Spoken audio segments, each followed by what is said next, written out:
On one side of the coin, William calmly contemplated that the timing wasn't ideal after discovering Mary's pregnancy. However, on the other hand, she appeared resolute in not abandoning the relationship, and thus, the child would inevitably become his responsibility regardless of his decision. If she is as self-sufficient as she seems, he considered separating from her immediately and letting her live independently in a rented apartment with the child. However, he acknowledged that he was no different and had grown accustomed to capitalizing on every situation, even seemingly disadvantageous ones. William, being a strategic thinker, did not rush to reach a final decision.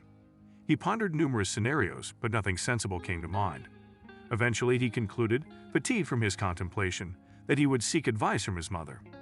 Praskovia Panteleimonovna, he said, listened attentively to her son, and a cunning plan swiftly formulated in her mind. She grasped how to turn this situation to her advantage. Confidently get married, she advised. You stated that Mary won't give up on the child, and you're essentially stuck with this. If you remain unmarried, you'll still be obligated to pay alimony. In an unexpected turn, she might not pursue financial support out of pride and all that. What you're dealing with is rather unusual. Typically, she would file for support. However, if you marry her, there won't be any alimony, quite the contrary. After all, you mentioned she's an independent worker, so you won't need to financially support her. She can peacefully reside with us, earning her own separate income. She already rents an apartment, so there's no need for that expense, and in return for staying in our home, she can manage the household chores. Would you want her to essentially be our housekeeper at no extra cost?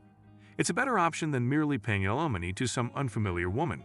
Besides, son, you're going to get married sooner or later, maybe not to her, but to someone else. So it's better to consider this option. I understand your doubts, but I'm sure you're smooth, and although her true nature is uncertain, a friend won't share and serve, which means she probably won't mind sharing her income and keeping the apartment tidy. Praskovia Panteleimonovna spoke with a hint of gloom. Perhaps that's the way to go. But she doesn't agree. We'll just ask her to leave. You can find someone else for yourself, and in any case, we won't lose anything. There's still a chance to save on alimony and live off her contributions to some extent. That way, we'll live more comfortably. I think I've earned some enjoyment in my old age. William interjected, Mom, you're only 45. Have you been living poorly before this? Thanks to your third husband, the last 4 years have been quite smooth for us. Even after your divorce, you stayed in a spacious 4-room apartment in the city center. You weren't exactly struggling. But with your plan involving Ali, we can potentially make a substantial profit from that same apartment. We can establish some questionable enterprises and earn a substantial amount of money, and she'll be the one taking the blame for everything. As to the child, it might be possible to place them in an orphanage, and if Mary ends up causing legal trouble for me, I'll divorce her and find someone else. I can't believe I didn't think of this sooner. I'm glad I have you, Mom. Praskovia Panteleimonovna advised, why wait for the wedding? Bring her here tomorrow, but take your time with the marriage proposal. Don't rush into it. Do things honestly and sign only after the child is born. You never know what might happen. Things can change suddenly. What if she's lying about the child like your second husband's situation? William pondered. You think Mary might be lying? Well, perhaps I didn't consider that possibility. Praskovia Panteleimonovna emphasized, that's precisely what it could be, no child. This is a gamble, son, and it comes with its own set of risks. Praskovia Panteleimonovna reminded William, she's your heiress, you know. My last husband was a good, kind, knave man. It's remarkable how few genuinely kind, sympathetic, trusting, and clear-hearted individuals there are nowadays. William concurred with a heavy sigh. You're absolutely right, Mom. It's a tough world out there. Praskovia Panteleimonovna continued, son, if there were more people like that, I can't even fathom how much better our lives could be. Thankfully, there are still some individuals who advocate for kindness and honesty. It gives us hope. But your heiress, she's kind and knave. William agreed. God bless her. We could use more people like her. Praskovia Panteleimonovna advised, I understand, son. Go ahead and make your proposal, but don't rush into marriage. We'll see how it goes. William assured her, you're right, Mom. I'll approach this carefully. I'll talk to her so she doesn't suspect anything. I'll be cautious, and I'll tell her that I love her, and that I also want a child. But I'll frame it in a way that she believes it. We need her to come to us in a positive frame of mind. Without that, she's not of much use here. It's clear that both Praskovia Panteleimonovna and William are determined to handle this situation with care. They recognize the value of kind and knave individuals and want to maintain a positive atmosphere. Praskovia plans to treat Mary with great care initially, making her feel like a cherished guest. Over time, she intends to gradually tighten the screws, ensuring Mary fully trusts them by the time they need her signature on certain documents. William appreciates his mother's guidance and sees the potential for wealth, all thanks to Allie. He's also in no hurry to marry and acknowledges his mother's intelligence. William follows his mother's advice carefully, expressing love and his desire to be a devoted husband and father. He makes a proposal and invites Mary to live with him. Mary accepts, considering William her husband, even without official registration. They live comfortably, with Mary being treated like a queen, enjoying breakfast in bed and evening meals without having to do housework. Praskovia Panteleimon calculated everything correctly, and she didn't want her daughter-in-law to overwork. Mary offered to help with housework, but Praskovia advised her not to overexert herself. As a result, most of the household chores fell on Allie, who took them on without complaint. However, it became clear that Mary wasn't skilled in cooking, and she even struggled with basic tasks like washing dishes. Teaching her to use the washing machine didn't yield positive results either, and it turned out that Allie was better suited for laundry. Mary was inclined to spend money on unnecessary items, but she put her heart into housework. Praskovia Panteleimon understood that the most important thing was not Mary's ability to manage household chores, and she didn't criticize her for it.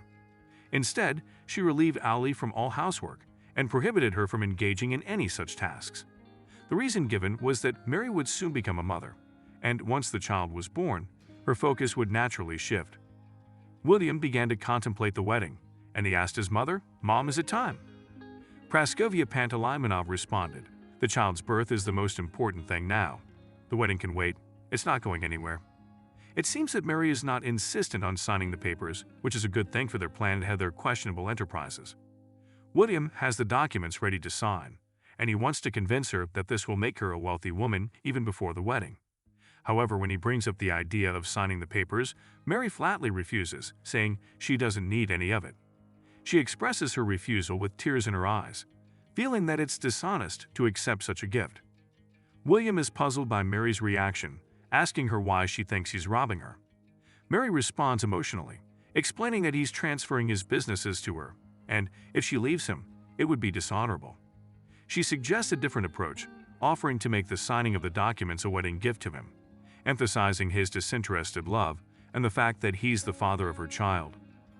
Mary's willingness to sign the papers as a wedding gift appears to be a change in her perspective on the matter. In this conversation, Mary is surprised when William offers to transfer all his property, including several firms, to her. She questions his motivation, and William explains that he believes she will manage the businesses better and increase their income. He also thinks she's more trustworthy and less easily deceived than he is.